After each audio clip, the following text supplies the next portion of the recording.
हाँ तो नमस्ते प्यारे बच्चों, स्वागत है अपने इस YouTube channel Prince study point पर। कैसे हैं आप लोग? आशा करते हैं कि आप लोग मस्त होंगे। आज हम लोग पढ़ने वाले हैं माँ कहानी। जो हम लोग पढ़े थे उसका हम लोग का ऑब्जेक्टिव क्वेश्चन होने वाला है। हम लोग उस कहानी को अच्छे से समझ लिए हैं। इस कहानी में और इस वीडियो में हम ऑब्जेक्टिव क्वेश्चन देखने वाले हैं जो कहानी अच्छे से पढ़े थे। ठीक है, चलिए हम लोग शुरू करते हैं। तू हंस, तू मुस्कुरा, तू रोना कम कर दे, अगर तू जिंदा है तो जिंदगी की नाक में दम कर दे।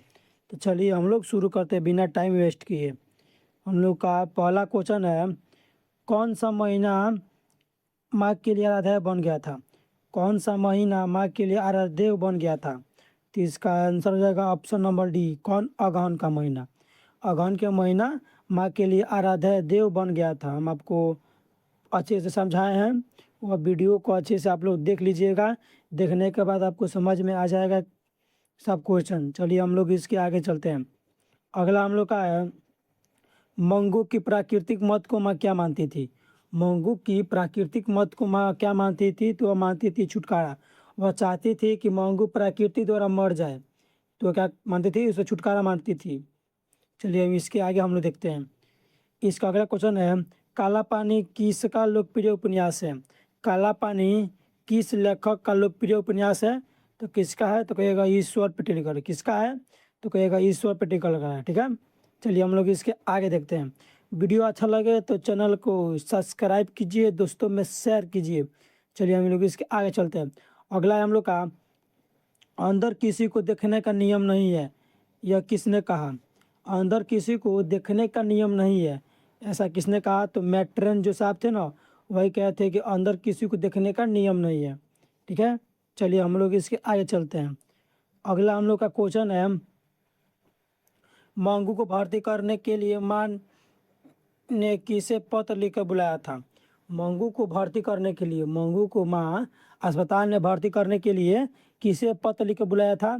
तो अपने बड़े पुत्र को बुलाया था। किसे बुलाया था? तो अपने बड़े पुत्र को घर बुलाया था पत्र लिखकर कि बेटे आओ, हम मंगू को अस्पताल भर्ती करने चले। चलिए अब हम लोग आगे देखते हैं। अगला हम लोग का है, मंगू की बड़ी बहन का क्या नाम था? जो मंगू थी वो पागल थी, उसकी बड़ी बहन का क्या नाम था? तो उसकी बड़ी बहन का नाम कम्मू, चाहे कम्मो।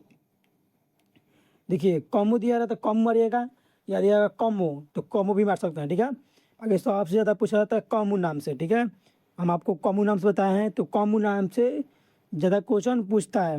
चलिए हम लोग इसके आगे देखते हैं। अगला है हम लोग का, ईश्वर पेटेलकर किस भाषा के कथाकार है? ईश्वर पेटेलकर किस भाषा के कथाकार है? तो हम कहे थे ना गुजराती, बताए थे। माँ के गुजर जाने पर बहुत याद आती है, तो कहा जाएगा गुजराती। ठीक है, चलिए हम लोग इसके आगे देखते हैं। अगला है हम लोग का, जन्म से ही पागल है। जन्म से कौन पागल है? तो कहेगा मंगू। कौन है? तो मंगू जन्म से क्या थी? पागल और गूंगी थी। चलिए हम अगला हम लोग का, मंगू जन्म से डेडेस थी। मंगू जन्म से डेडेस क्या थी? तो मंगू जन्म से ही पागल और गूंगी थी।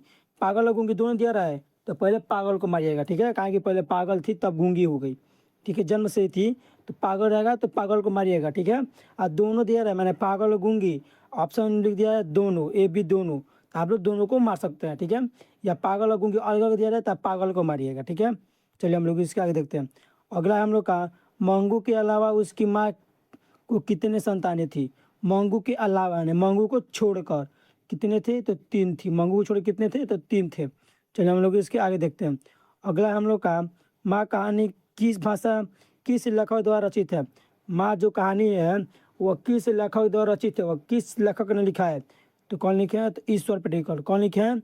ईश्वर पेटेलकर। ठीक है, चलिए हम लोग इसके आगे देखते हैं। अगला है, मंगू की माँ की कितनी संतानें थी? अब बताइए, मंगू की माँ की कितनी संतानें थी, मैंने कुल संतान कितने थे? तो कुल संतान चार थे। ठीक है, मंगू की माँ की कितने संतानें थी? तो चार संतानें थी, और मंगू छोड़कर तो कोई तीन। ठीक है, चलिए हम लोग इसके आगे देखते हैं।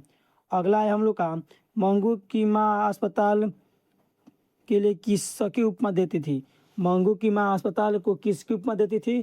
तो किसे क्या कहती थी? मंगू की माँ अस्पताल को गौशाला कहती थी। क्या कहती थी?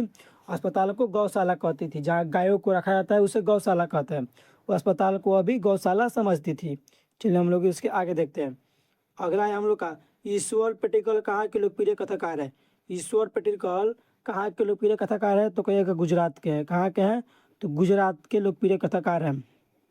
कहाँ की ये भाषा गुजराती है, तो गुजरात के नहीं हो गए।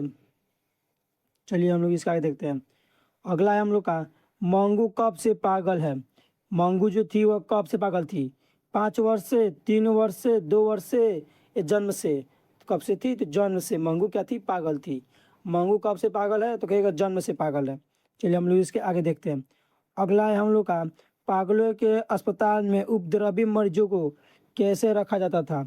जो पागल लोग थे ना, उसको अस्पताल में कैसे रखा जाता था, तो कमरे में बंद करके। किस तरह था, कमरे में बंद करके। कमरे में क्या करता था, उनको बंद कर दिया जाता था, तब रखा जाता था। ठीक है, चलिए हम लोग इसके आगे देखते हैं। अगला है हम लोग का मंगू को अस्पताल भर्ती करने के लिए माँ के पुत्र ने किसका ऑर्डर प्राप्त किया था। मंगू को अस्पताल में भर्ती करने के लिए माँ के बड़े पुत्र ने किसका ऑर्डर प्राप्त किया था, या माँ के पुत्र ने किसका ऑर्डर प्राप्त किया था, तो मजिस्ट्रेट का। किसका प्राप्त किया था, मजिस्ट्रेट का ऑर्डर प्राप्त किया था। ठीक है, चलिए हम लोग इसके आगे देखते हैं। अगला है माँ को कितनी पुत्रियाँ हैं। माँ की कितनी पुत्रियाँ हैं, तो 2 पुत्रियाँ हैं। 2 पुत्र 2 पुत्रियाँ हैं। ठीक है, माँ को कुल कितनी पुत्रियाँ हैं, तो 2 पुत्रियाँ 2 पुत्र है। संतान पूछेगा तो संतान पूछेगा कितने, कहेगा 4।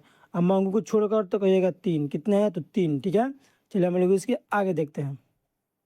अगला है हम लोग का रात में रोशनी जलने पर इसे नींद नहीं आती, या किसने कहा। रात में रोशनी जलने पर इसे नींद नहीं आती, ऐसा किसने कहा था। माँ ने डॉक्टर साहब से कहा था कि डॉक्टर जी जब सोए रात में लाइट बंद कर दीजिएगा, कहा कि मंगू को लाइट जलने पर नींद नहीं आती है। ठीक है, वही कहती रात में रोशनी जलती रहने पर इसे नींद नहीं आती, ये सब किसने कहा था, तो कहिएगा माँ ने कहा था। ठीक है, अगर हम लोग का माँ जी किसे गौशाला की उपमा देती थी। माँ जी किसे गौशाला की उपमा देती थी, तो कहिएगा अस्पताल को। किसको देती थी, तो अस्पताल को गौशाला की उपमा देती थी। अगला है हम लोग का कौन सा महीना माँ जी के लिए आशा भरा महीना था। कौन सा महीना माँ जी के लिए आशा भरा महीना था, तो कहिएगा अगहन। कौन सा महीना माँ जी के लिए आशा भरा महीना था, तो कहिएगा अगहन का महीना था। ठीक है, चलिए हम लोग का इतना ही क्वेश्चन था। आप लोग कितना सही किए हैं कमेंट में बताइएगा। वीडियो अच्छा लगे तो चैनल को सब्सक्राइब कीजिएगा। इससे और भी वीडियो आपको चाहिए तो एक अच्छा सा कमेंट कर दीजिए। चैनल को सब्सक्राइब कीजिए ताकि मैं जब भी एक नया वीडियो डालूँ तो आपके पास चला जाए। आपको इसके बाद एक हम लोग क्या लाएंगे, नगर कहानी ला दें। नगर कहानी पढ़ा दें कि आप लोग को कि कोई मोटिवेशनल डाल दें। सोच रहे हैं कि एक नगर कहानी पूरा उम्र क्या फाइनल कर कर हम गोधली में ढुक जाएंगे, तो गोधली को पूरा फाइनल कर देंगे। ठीक है, चलिए आप लोग बताइए। वीडियो को लाइक करते रहिए, चैनल को सब्सक्राइब कर दीजिए और दोस्तों में शेयर कीजिए। ठीक है, दोस्तों में शेयर कीजिए। मिलते हैं एक नए वीडियो में, तब तक के लिए जय हिंद।